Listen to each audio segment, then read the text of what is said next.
Hello बच्चों, क्या हाल चाल। Very good evening to all of you my dear students. So हम लोग पढ़ रहे हैं वेव ऑप्टिक्स का लेक्चर नंबर 5। बच्चों, आज हम पढ़ने जा रहे हैं इंटेंसिटी रिलेटेड प्रॉब्लम एंड दूसरा टॉपिक जो होगा हमारा बच्चों वो होगा number of maxima and number of minima. And last में हम लोग देखेंगे बच्चों कि वे शेप्स ऑफ इंटरफेरेंस। बच्चों, इसके पहले वाले लेक्चर में वाईडीएससी हम लोग कंटिन्यूस कर रहे हैं। अगर जिस लोगों ने हमारा बीसीए का वीडियो नहीं देखा है वो देख सकते हैं, YDSC Young slit double experiment. Okay बच्चों, तो हम बात करने जा रहे हैं intensity related problem. So very good evening to all of you my dear students. और आपका और हमारा yes my name is Laxmikant Tiwari and हमारा और आपका खूबसूरत सा यूट्यूब चैनल फोर्स वाला। ओके बच्चों, तो बात कर रहे हैं हम लोग इंटेंसिटी रिलेटेड प्रॉब्लम। हेडिंग लगाएंगे, पेन और कॉपी निकाल लेंगे, आसपास के सभी डिस्टर्बेंस को दूर करेंगे और लिखेंगे intensity related problem. Intensity related problem. Intensity related problem. बच्चों, ये थोड़ा सा एडवांस टॉपिक है, बोर्ड से थोड़ा सा हट के है, नीट और आईआईटी लेवल का है। Intensity related problem. बच्चों, इंटेंसिटी होती थी जो डिपेंड करती थी फेज डिफरेंस पे। ये जो आपका स्लिट होता था ना, ये स्लिट थे, दो स्लिट थे, पता ना, S1 और S2, ये दो स्लिट होते थे, इनके बीच का डिस्टेंस D होता था। थोड़ा सा रिकॉल कर रहा हूँ वाईडीएससी के बारे में आपको। वाईडीएससी आप लोग पढ़ चुके हैं ना, यंग्स डबल स्लिट एक्सपेरिमेंट में हम लोग देख चुके हैं। इनके बीच का डिस्टेंस क्या होता था बच्चों? D, और D जो था much much much greater than small d। अच्छा बच्चों, ये बीच में सेंटर ब्राइट बनता था। यहाँ से वाई डिस्टेंस पर, इस पॉइंट पर वाई डिस्टेंस पर आपके नंबर ऑफ फ्रिंजेस बनते थे, कहीं पे ब्राइट कहीं पे डार्क। मैक्सिमम और मिनिमा का केस होता था। कितनी फ्रिंजेस बनती थी और कहाँ पे फ्रिंजेस बनती थी, अब हम बात करेंगे सर इस चैप्टर में कि कितनी नंबर ऑफ मैक्सिमा या मिनिमा बनेगी। तो यहाँ से सारी बातें कंप्लीट हो गई थी। अच्छा, हम लोग पढ़ने जा रहे हैं बच्चों, इंटेंसिटी की बातें करने जा रहे हैं। तो हम यहाँ से बात नहीं करेंगे, हम लोग बात करेंगे बच्चों इंटेंसिटी रिलेटेड प्रॉब्लम। तो इंटेंसिटी बच्चों होता क्या था कि ब्राइट फ्रिंज जब बनती थी तो ब्राइट में क्या होता था कि ब्राइट कब बनती थी बच्चों? ब्राइट बनती थी जब कंस्ट्रक्टिव इंटरफेरेंस होता था। क्या होता था बच्चों? Constructive interference. ये मैं तीसरी बार पढ़ा रहा हूं बच्चों, कंस्ट्रक्टिव इंटरफेरेंस होता था। और कंस्ट्रक्टिव इंटरफेरेंस कब बनता था? जब मैक्सिमा हो। क्या हो बच्चों? इसी को लोग बोलते थे मैक्सिमा। अच्छा, इंटेंसिटी का formula, resultant intensity IR equal to क्या होता था बच्चों? I1 plus I2 plus 2I1 I2, ये अंडर रूट में होता था, I1 I2 cos फाई। बच्चों यहाँ फाई क्या है? फाई होता था फेज डिफरेंस। क्या होता था? Phi phase difference. Okay.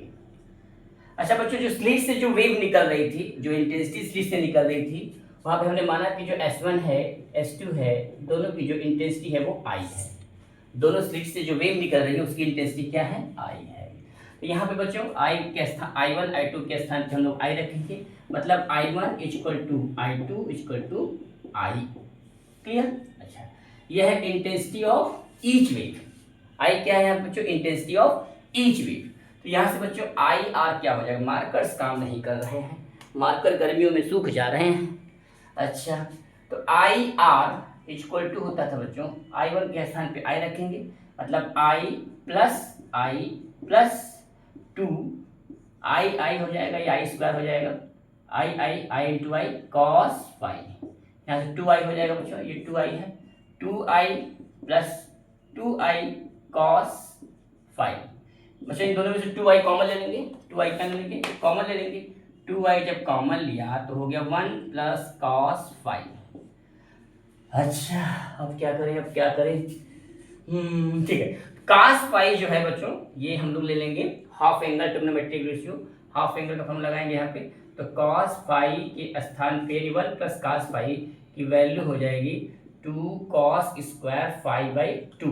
2 cos square 2 cos square five by two. ठीक है, अरे भाई देखो simple, cos theta equal to होता था 2 cos square theta, 2 cos square theta minus 1, ये यहाँ चला गया 1 cos theta, 1 plus cos theta equal to हो जाएगा 2 cos square theta by two, 2 cos square theta by to. तो यहाँ पे cos फाइव के स्थान पर हम लिख सकते हैं 2i into two, 2i into two, cos five के स्थान पर हो जाएगा 2 cos square five by two, 2 2 या 4, ये हो जाएगा 4i cos square five by to, ये हो जाएगा रिजल्टेंट इंटेंसिटी का फार्मूला IR। ठीक है बच्चों, यहाँ तक समझ में आ रहा है? अच्छा, ये होता था रिजल्टेंट। I क्या है? दोनों स्लिट से निकलने वाली इंटेंसिटी, यानी इंटेंसिटी ऑफ ईच वेव। अच्छा बच्चों, मैक्सिमा कब होता था? यानी मैक्सिमा होने के लिए जो रिजल्टेंट इंटेंसिटी का फार्मूला है IR, 4i cos square five by to. Intensity, resultant intensity को मैक्सिमम होने के लिए फाइव की वैल्यू मैक्सिमम होनी चाहिए। इस cos square five by to, cos square five by to की वैल्यू क्या होनी चाहिए बच्चों? मैक्सिमा, मैक्सिमम या मैक्सिमा। ठीक है, मैक्स बोल सकते हैं, मैक्सिमम। अच्छा, cos square five by to की वैल्यू कैसे होगी? जब फेज डिफरेंस फाइव की वैल्यू क्या हो?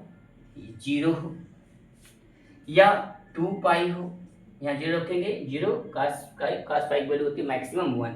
मैक्सिमम कितना होती है बच्चों? cos फाइव की वैल्यू 1 होती है। cos फाइव की वैल्यू क्या होती है? 1 होती है। 0 हो, 2 पाई हो, 2 पाई हो तो 2 से 2 मर जाएगा, पाई cos फाइव की वैल्यू होती है -1, और cos स्क्वायर हो गया तो 1 हो जाएगा, यानी cos की जो मैक्सिमम वैल्यू होती है वो 1 होती है। तो यहाँ से 2 पाई भी हो सकता है, 4 पाई भी हो सकता है, 6 पाई भी हो सकता है। क्लियर? ये हो जाएगा 2n पाई, 2n पाई। अच्छा बच्चों, पाथ डिफरेंस क्या हो जाएगा? Delta x. Fast phase difference का फार्मूला क्या होता था? फेज डिफरेंस फार्मूला होता था के डेल्टा एक्स, और के क्या होता है? 2 pi by lambda into delta x. यानी जो जो फेज डिफरेंस है वो पाथ डिफरेंस पर डिपेंड करता है। तो यहाँ से पाथ डिफरेंस की फॉर्मूला डेल्टा एक्स क्या हो जाएगा बच्चों? डेल्टा एक्स हो जाएगा lambda upon 2 pi, lambda upon 2 pi into 5 into 5। अच्छा, जो लेमडा की वैल्यू का 0 रखेंगे तो डेल्टा एक्स की वैल्यू क्या हो जाएगी? 0। अगर 2 पाई रखेंगे 5 के स्थान पे तो डेल्टा एक्स कितना हो जाएगा बेटा? ये लेमडा, ये 2 लेमडा, ये 3 लेमडा। ठीक, यानी n लेमडा बन जाएगा ये। ठीक, n lambda, sorry n lambda. ये होता था बच्चों कंस्ट्रक्टिव इंटरफेरेंस, यानी bright spot, that means maxima के लिए केस होता था। ठीक है, यहां तक नोट करिए। फिर डार्क के लिए हम लोग देख लेते हैं, डार्क के लिए देख लेते हैं बच्चों। तो यहां से मैक्सिमम के लिए 1 होता है, cos square five by to maximum रखे हम लोग, तो आई मैक्स कितना हो जाएगा? यहाँ से आई मैक्स जो हो जाएगा बच्चों हो जाएगा 4i। क्या हो जाएगा? 4i आई मैक्स मैक्सिमा के लिए। ठीक है बच्चों। अच्छा, अब हम लोग बात करेंगे बच्चों dark. Dark means destructive interference, जहां पे इंटेंसिटी क्या होती थी? मिनिमम होती थी, जिसको हम लोग मिनिमा भी बोलते थे। क्या बोलते थे? मिनिमा। यहां तक नोट करो बच्चों। दिल कहता है चल उनसे मिल, उठते हैं कदम रुक जाते हैं, दिल हमको कभी समझाता है, हम दिल को कभी समझाते हैं। अच्छा बच्चों, बात कर रहे थे हम लोग डार्क के बारे में। तो डार्क कहाँ बनता था बच्चों? डार्क हमको ये बताता था कि जहां पे मिनिमा हो। क्या हो बच्चों? Minima, minima, that means destructive interference बोलते थे हम लोग, डिस्ट्रक्टिव इंटरफेरेंस। ठीक है। अच्छा, तो डार्क के केस में जो पाथ, जो फेज होता था बच्चों, फेज डिफरेंस, यानी हम लोग हमारा फॉर्मूला क्या है? इंटेंसिटी IR, रिजल्टेंट इंटेंसिटी क्या आती थी बच्चों? 4i cos square five by to. cos square five by to की मिनिमम वैल्यू कब होगी बच्चों? cos square five by to की मिनिमम वैल्यू कब होगी?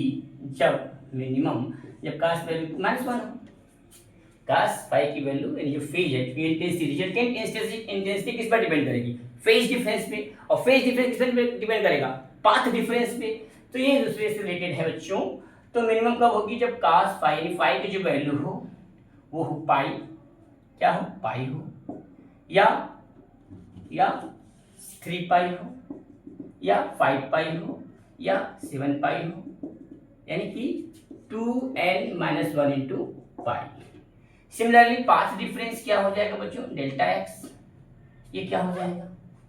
अच्छा, डेल्टा एक्स क्या हो जाएगा, मान लीजिए यहाँ पे हमारा फाई क्या होता था बच्चों, फाई होता था हमारा 2 pi by lambda into delta x. Phase difference जो है पाथ डिफरेंस पे डिपेंड करता है। यहाँ से बच्चों डेल्टा एक्स क्या हो जाएगा, डेल्टा एक्स हो जाएगा lambda upon 2 pi into phi की वैल्यू यहाँ पे अगर पाई रखा जाए तो पाई से पाई मर जाएगा, ये हो जाएगा lambda by 2।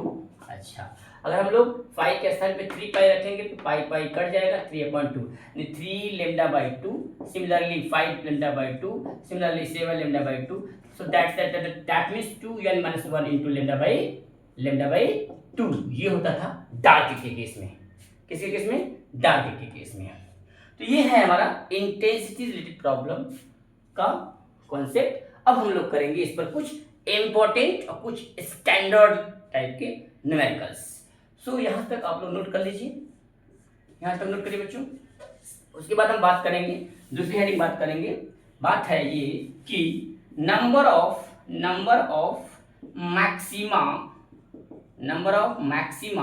And number of minima. Maxima का मतलब ब्राइट और मिनिमा का मतलब होता था डार्क। क्लियर है बच्चों, यहां तक नोट करो, पाना तुमको मुमकिन ही नहीं, सोचे भी तुम घबराते हैं, दिल हमको कभी समझाता है, हम दिल को कभी समझाते हैं। ओके बच्चों, नोट किया आपने, ठीक है। चलो तो हेडिंग लगाएंगे number of maximum and number of minima. अब हम लोग ये देखेंगे बच्चों, इसके पहले वाले वीडियो में हम लोग देखा था कि जो मैक्सिमा और मिनिमा मतलब ब्राइट और डार्क फ्रिंजेस जो है पैटर्न स्क्रीन पे जो ब्राइट और डार्क फ्रिंजेस बन रही थी वो कितने दूर बन रही थी, सेंटर से। जो हम लोग मैक्सिमा और मिनिमा या डार्क या ब्राइट हम लोग कहाँ से मेजर करते थे, सेंटर ब्राइट सेंटर से, ठीक है। अच्छा, अब हम लोग ये देखेंगे कितनी, मतलब how much number of maxima and minima will be obtained on the screen. Okay, so heading start and I'm going to start. Okay, note करो